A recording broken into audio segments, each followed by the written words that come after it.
Martín Epstein. Economía en Portate Bien.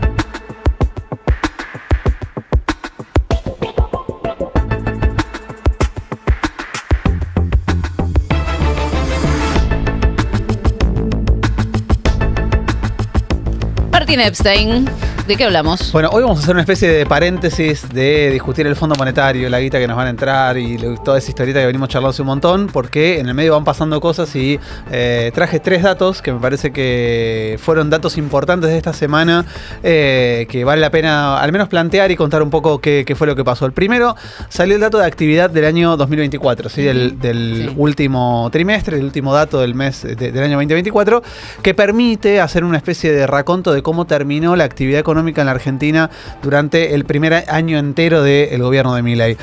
Dicho de manera muy simple, la variación de la actividad, esto es cómo se movió el Producto Bruto en el 2024, arrojó un 1,7 negativo, ¿sí? Cayó 1,7% el Producto Bruto en el año 2024. Es un dato que es mejor para el gobierno que lo que pasaba en los trimestres anteriores. ¿Por qué? Se esperaba que la caída sea más pronunciada y cayó, pero no tanto. Cayó, pero no tanto. Recordemos que el Fondo Monetario, antes del triunfo de Milei, especulaba con un crecimiento de la economía argentina para 2024 de 2,8 y cuando asumió Milei, revirtió esa proyección a un menos 2,8. Bueno, terminó siendo menos 1,7. Y entonces la idea es tratar de entender por qué dio ese dato. Primera cuestión importante. Cuando medimos la variación del PBI del 2024 lo hacemos contra el PBI del 2023. Y aunque parezca una obviedad, es parte de la razón de por qué da menos 1,7 y no da peor. En todos los agregados del Producto Bruto encontramos una caída, en algunos casos más significativa, en otros casos menor, ¿sí? El Producto Bruto se compone de consumo, inversión y la relación entre exportaciones e importaciones. Los dos factores fundamentales acá son inversión, que es lo que supuestamente va a empezar a caer en algún momento, la famosa lluvia. ¿No te llegó? No llegó la lluvia de inversiones de... En el 2023 tuvimos sequía, ¿no?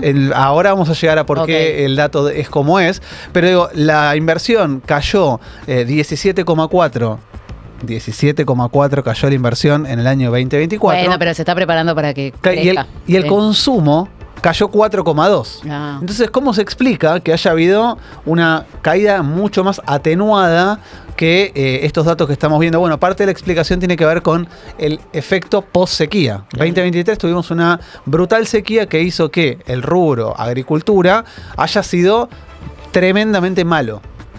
Y cuando miramos por sectores, que es la segunda placa que tenemos, es medio difícil de ver acá porque es enorme, ahora lo vamos a ver. Están todos los sectores, pero está bueno ver la parte de arriba del gráfico que muestra que el rubro agricultura, ganadería, caza y servicultura aumenta, crece en el año 2024 31,3. Una barbaridad. Claro, lo que te tracciona el Producto Bruto Interno para arriba es, en principio, un sector no solo bajo en demanda de mano de obra, pero sobre todo un sector que estadísticamente iba a rebotar mucho porque había tenido un muy mal desempeño en el 2023. ¿Cuáles son los sectores que traccionaron para arriba? Decíamos entonces agricultura, pesca, explotación de minas y canteras. Todo genera trabajo. Todo, claro, con mucho. Muy poquito. Mucho. Bueno. ¿Y qué pasa con los sectores que son altos en demanda de fuerza de trabajo? Bueno, de un lado tenés industria manufacturera, cayó 9,2. La construcción 17,7. Es una catástrofe. Comercio mayorista, minorista y reparaciones cayó 7,3. Hasta intermediación financiera cayó 4,3. Uy, los amigos del Toto. Los amigos del Toto. Bueno, la mayoría de los sectores arrojan una caída muy marcada, muy notable. Claro, insisto, en un promedio, lo que ocurre es que hay ciertos rubros, como decía Milei el otro día, si sacamos el efecto de la carne, bueno, acá si sacamos el efecto positivo del agro, la caída seguramente hubiese estado mucho más cerca del 4% que del 1,7%. Lo que pasa es que creció una barbaridad por esta comparación con un año malo, porque si vos te fijas, si la construcción cayó 17 puntos y la agricultura subió del 31, o sea, casi duplica la caída de un sector, es un montón. Es un montón, y hay una cosa que es interesante mirar, esto es una cuestión bien metodológica, pero es cuánto incide cada uno de los rubros en el Producto Interno Bruto total. Bueno, la agricultura le aporta 1,64 puntos porcentuales al Producto Bruto. Esto significa un aporte enorme, ¿sí? El peso que tiene ese sector en el promedio final, que es el Producto Bruto Interno, es enorme. Entonces, aún con el desfasaje que uno ve, que cae 17%, por ejemplo, la construcción, y aumenta fuertemente el agro, es aún mayor el aporte del agro que lo que descuenta de la construcción. Es un dato que, insisto, el gobierno lo presenta como un gran dato, esencialmente porque cuando haces la comparación intertrimestre, o sea, entre el tercer trimestre y el cuarto, mejora, ¿sí? Hacia el tercer trimestre la caída de la actividad económica era mayor al 2% y termina cerrando en menos 1,7%. Insisto con esto, es un dato que el gobierno tiene que festejar, porque todos suponíamos una caída peor.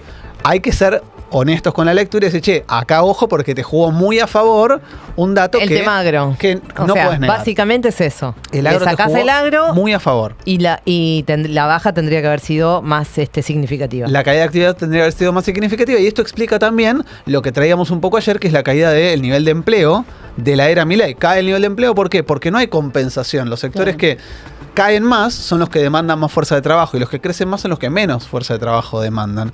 A raíz de esto también, o junto con esto, el segundo tema o el segundo dato que tenemos para traer hoy es el dato de actividad, ocupación y desocupación, que es el dato que arroja la encuesta permanente de hogares, que otra vez tiene dos lecturas posibles.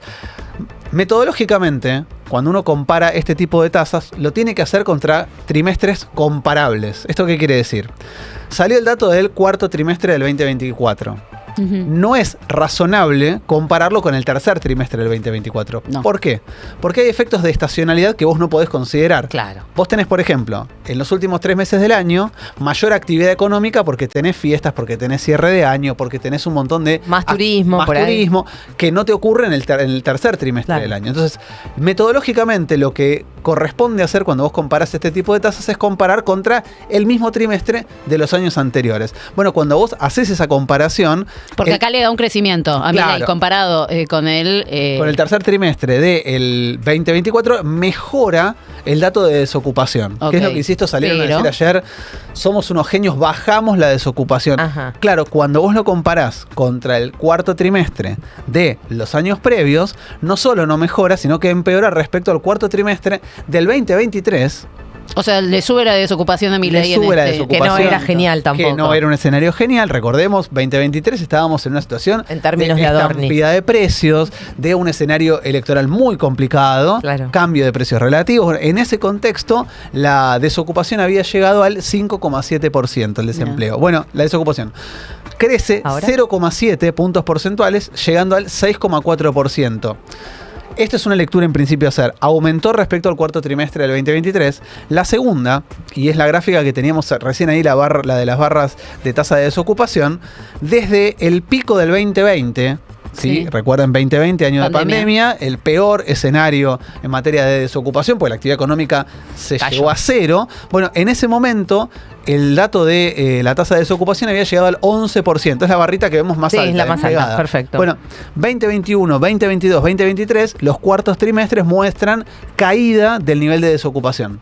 ¿sí? Claro, y de Todo- golpe se revierte la y de tendencia y repente empieza a subir. se rompe la tendencia y vamos hacia arriba. Con lo cual, el gran problema es creer que 6,4 es un dato positivo cuando vos lo estás comparando contra un dato que no deberías tenerlo en consideración, porque, insisto, es como que yo compare mi ingreso del mes de diciembre con el mes de noviembre, sin tener en cuenta que en diciembre cobro el aguinaldo. Claro. Y sí, me va a dar mejor el dato de diciembre, porque yo tengo un factor que distorsiona el salario o el dato del mes anterior. Bueno, algo parecido ocurre cuando vos comparás las tasas de desocupación y actividad. Acá tenemos el mismo dato, pero en una gráfica. Tenemos ahí una gráfica que da continuidad a todos los trimestres, pero muestra con los números, y los numeritos que aparecen en las curvas son los trimestres que estamos comparando, ¿sí? Y entonces se ve más o menos lo mismo. Si llegamos a los picos de desocupación en la pandemia, que ahí sí efectivamente está en un trimestre que no es el mismo. Ahora, de ahí para adelante hubo un descenso marcado de la desocupación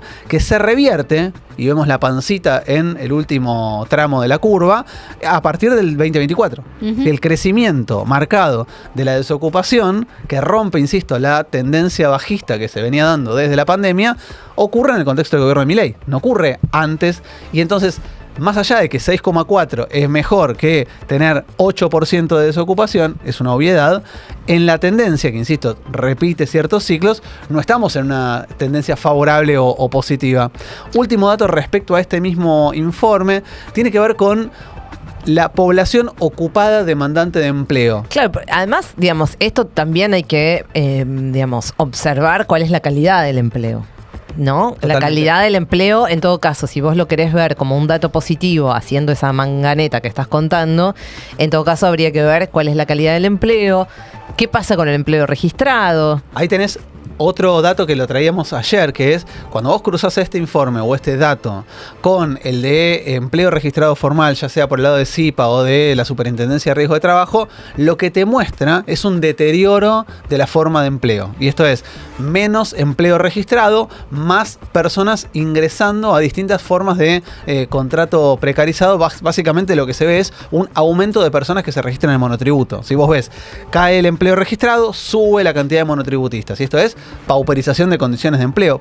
El otro dato que decías, el que tenemos acá, el último grafiquito de barras, muestra la población ocupada demandante de empleo. Más laburo. Claro, la gente que tiene trabajo y busca más trabajo, pues no le alcanza. Claro. Bueno, cuando vos ves eso, a diferencia de lo que pasa acá, que la tendencia se revierte bajando, bueno, pasa lo mismo. Vemos que a partir del 2021 empieza a descender, si es menos la cantidad de gente que está ocupada y busca empleo, y esto toca un piso, si querés, o una especie de nuevo punto cuando, a partir de ahora, con el dato del 2024, pasamos a tener 16,6% de personas ocupadas demandando empleo. ¿Qué significa el ocupado demandante de empleo? Significa más tensión en el mercado de trabajo. Hay más cantidad de gente buscando trabajo, inclusive gente que tiene trabajo, que no solo no genera un vacío para que los desocupados puedan conseguir empleo, sino que presiona buscando nuevo empleo. ¿Por qué las personas buscamos más trabajo? Porque no nos alcanza. ¿Sí? Estos demandantes de empleo no son personas que están disconformes con su trabajo y quieren reemplazar uno por otro. En muchos casos quieren son sumar. Personas ocupadas con voluntad de aumentar su carga horaria o de aumentar el nivel de empleo. ¿Por qué? Porque no está alcanzando. Tercer dato, y con esto cerramos la columna de hoy, es el dato que trae Juan Pablo Marino del índice de LSG de alimentos y bebidas, para dar cuenta de que se acelera en las últimas semanas la inflación de alimentos. ¿Sí? La inflación de alimentos arroja para la tercera semana de marzo un aumento semanal del 2,4%. Como nos cuenta Juan Pablo Marino, es la mayor suba semanal en más de un año. Suba semanal de alimentos, tercera semana del mes de marzo, 2,4%. Esto, en principio, nos plantea que si el dato de inflación de alimentos del mes de febrero fue malo, es de esperar que cuando se conozca el dato de inflación de alimentos del mes de marzo, no solo no mejore, sino que probablemente empeore. Veíamos recién también en distintos lugares cómo el precio de la carne sigue siendo un factor motor de precios. Bueno, va a seguir pasando, ¿sí? Y entonces acá se abre la gran discusión, y con esto cierro.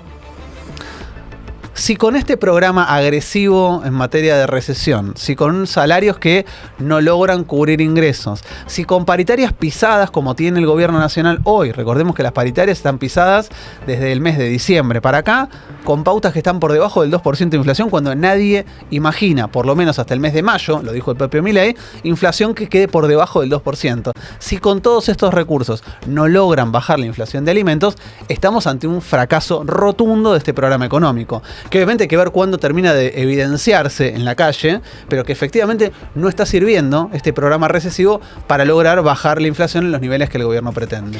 Muchas gracias, Martín, por traernos estos datos catastróficos de la gestión de Javier Milei. 107.3 Re FM. Re para vos.